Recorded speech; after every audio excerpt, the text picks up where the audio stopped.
पूजे ही विप्र सकल गुण। इसका जो मेरे समझ में जो अर्थ आता है वो ये है, गुरु से हीन भी हो अगर विप्र तो वो पूजनीय है। जैसा कि इस लाइन में समझ में आता है, सारे लोग यही सोचते हैं। इस विषय में क्या कहें? ये पूरे ये तो सील बोली ना यार और का अज्ञान न छू शुद्ध न गुण गण ज्ञान प्रवीण। ये एक गंधर्व था जो अगस्त ऋषि के श्राप से श्रापित हो गया था।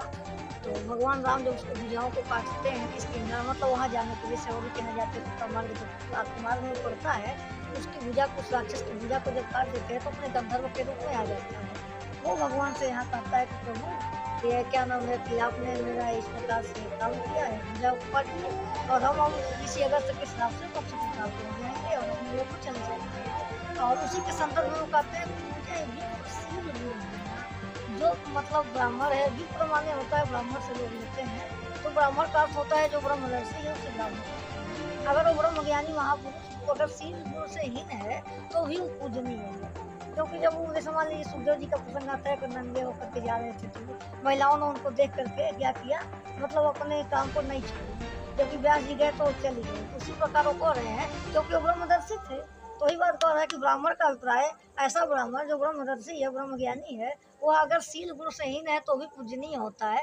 परंतु एक शुद्ध व्यक्ति जो मतलब चतुर्थ वर्ग का व्यक्ति होता है वो परम ज्ञानी है और उसके पश्चात वो ब्रह्म तत्व को नहीं जानता है तो निश्चित रूप से पूजनीय है। इसी में मेरा एक प्रश्न और है कि अगर जैसे वर्ण व्यवस्था, वर्ण व्यवस्था जैसे कि जानते हैं कि ब्राह्मण, क्षत्रिय, वैश्य, तो अभी जो आपने कहा उसी में एक प्रश्न पूछूंगा, लेकिन इसके बारे में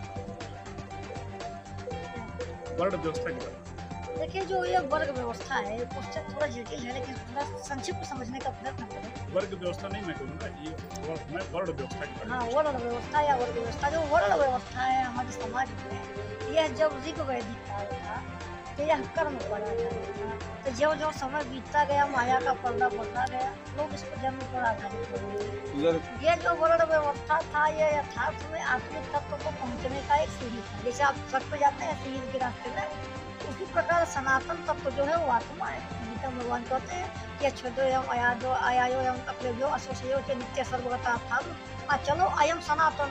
तो उसी सनातन तत्व आत्मा को जानने का एक साधन अवस्था को वर्ण व्यवस्था कहा गया। तो जो प्रथम श्रेणी का साधक है उसको शुद्ध कर दिया गया, क्योंकि जन्मना जायते शुद्ध संस्कारा दूध उच्यते वेद पाठी भवत विप्र ब्रह्म जन्म से प्रत्येक मानव शुद्ध होता है और जब वो ज्ञान का आदान प्रदान करता है तो वैसे होता है क्योंकि उसका कर्म व्यापार का हो जाता है। और उसी प्रकार जब वो मन का सब उसके पश्चात जब वह काम क्रोध मोह लोभ इससे अहंकार को जीतने का प्रयास करता है तो अपने विकारों से लड़ता है, क्योंकि मन को दबाएगा तभी ना क्रोध को जीतेगा। गुस्सा आ रहा है, गुस्सा दबा रहा है गुस्सा से, तो वहाँ क्षत्रियत्व की भाव प्रभावित हो जाती है तो क्षत्रिय श्रेणी का साधक बन जाता है।